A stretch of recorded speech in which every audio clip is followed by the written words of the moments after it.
Protest in the Arctic. Environmentalists under attack. In the interview, head of the Greenpeace Arctic team, Jörg Fedder.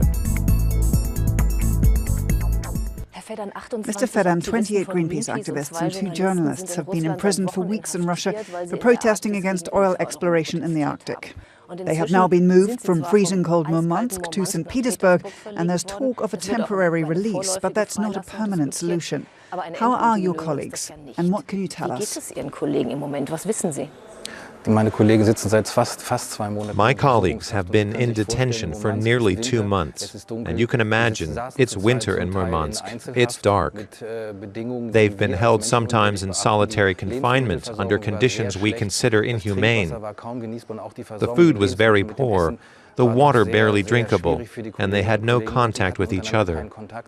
At most, they had visits from their embassies or their lawyers once a week, so the conditions are anything but easy.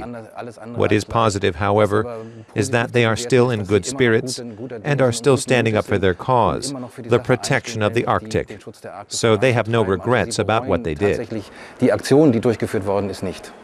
What can you do from here? How do you keep in touch? We immediately sent an international rapid response team to go to Murmansk, hire lawyers, and try to make our colleagues as comfortable as possible under the circumstances, meaning they were provided with food and clothes once a week.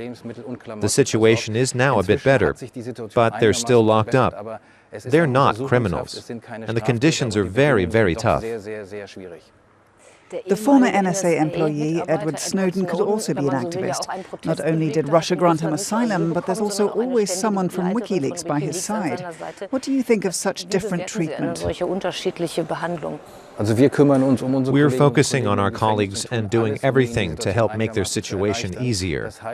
Beyond legal assistance and ensuring essential supplies, this means, for example, allowing them to make contact with their families.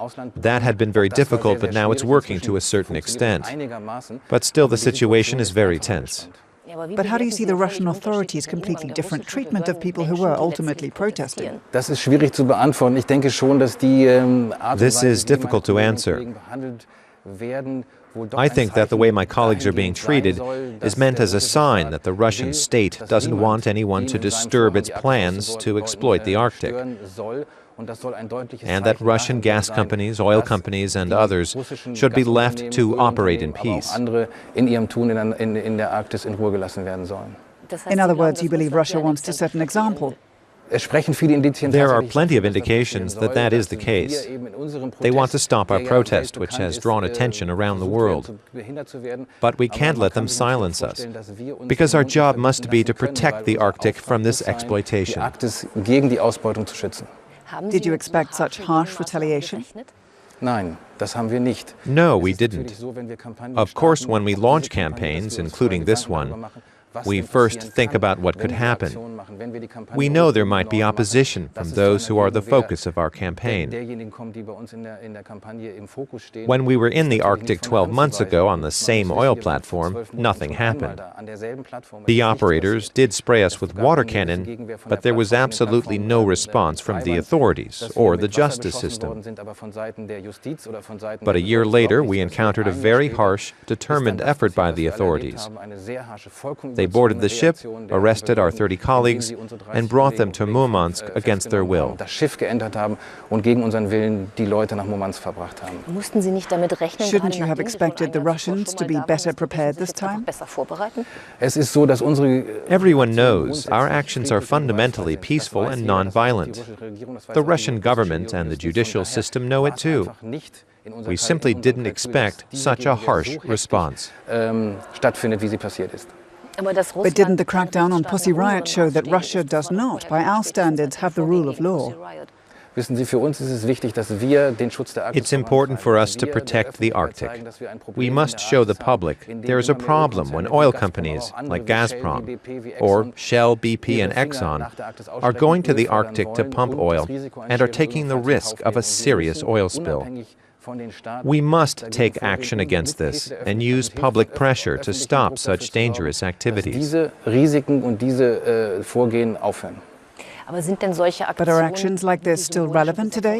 In 1995, the occupation of the Brent Spar oil platform was a great success. Today, you get the impression Vladimir Putin is unmoved by the public response. It's possible that if we had not done this, the first commercial oil platform in the Arctic would have begun production in a few months, with the risk of serious oil spills. And no one would have noticed or seen the condition the platform is in. It is our fundamental principle to go where injustice is to protect the environment. That's why we went there. But injustice goes beyond the environment. In Russia, it concerns the opposition, human rights, press freedom. Shouldn't protests there be organized differently? We have a fundamental principle that we follow in all countries. But we don't go into a campaign so naively that we don't worry about what could happen. And in Russia, we run campaigns that have nothing to do with Gazprom. That's why we were so taken aback by the fierceness of the reaction and the absurdity of the allegations. So we wonder what the intention of the Russian state is. Did you find an answer to that? I believe the Russian government and perhaps the oil companies want to operate in the Arctic undisturbed. But we want to show the injustice and dangers connected with this oil drilling.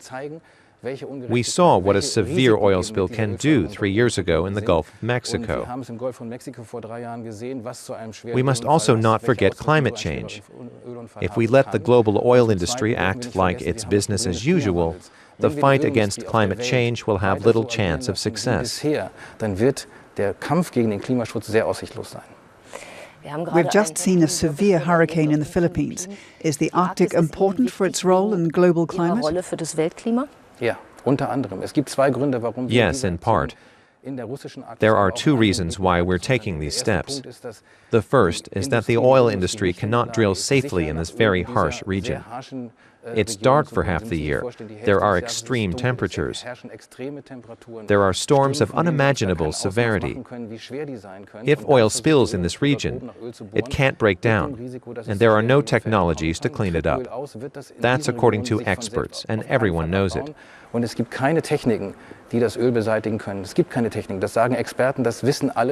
second reason is that estimates suggest the Arctic floor contains about 90 billion barrels of oil, meaning it could supply the world's oil needs for about 3 years.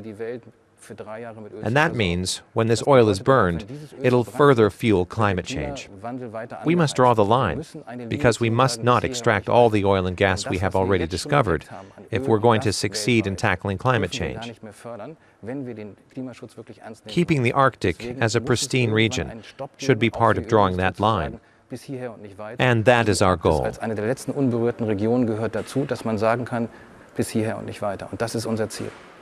The Arctic is also of international importance as a trade route.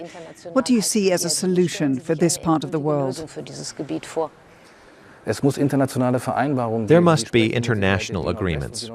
You're talking about the Northern Sea route, which is already ice-free at certain times due to climate change, and where shipping traffic is certain to increase.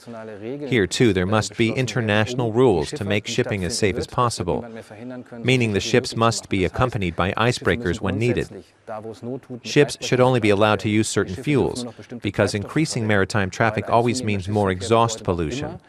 Negotiations are ongoing. The so-called Polar Code is being discussed, but unfortunately things are developing faster than politicians can act.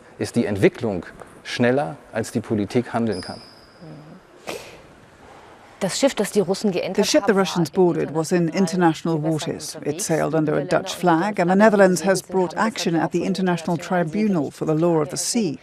What are the chances of this leading to your colleague's release? Of course, I hope that the court will accept the Dutch request and allow the ship and its crew to go free. It must be emphasized that this ship was outside Russian waters, and the intervention of the Russian government was therefore illegal. The International Tribunal should firstly accept the request of the Dutch government and say, yes, we have jurisdiction in this case, and secondly, decide that Russia acted illegally, in which case it must release both the ship and the crew.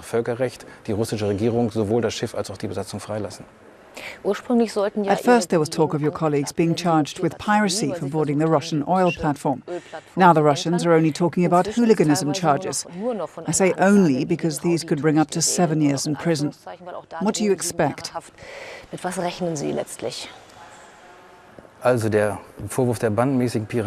piracy charges have not officially been withdrawn. There must be a written request for these charges to be dropped. Piracy carries a maximum of 15 years. The hooliganism charges could carry up to 7 years. From our point of view, both charges are completely disproportionate and far-fetched, and we can only hope that the Russian judicial system will accept our arguments and acquit our colleagues. This is not just my hope, but my greatest wish, and legal experts tell us there is really nothing supporting the two charges. And if they are not freed, what then? We'll keep making the argument, so the Russian judiciary reaches a decision that leads to my colleague's release. Following this action, Greenpeace has hit the headlines across the world. Was it worth the risk? In hindsight, it's very difficult to answer this. But I believe that in the way we work, trying to get the public behind us to put pressure on governments, politicians, and companies, it's right to do these things. But we need to think about how to act in the future. If other governments behave toward us as the Russian government did, it will, of course, be very difficult for us. But I don't think anything will change when it comes to Greenpeace's fundamental principle of going where the injustice is. Thank you for the interview. Bitteschön.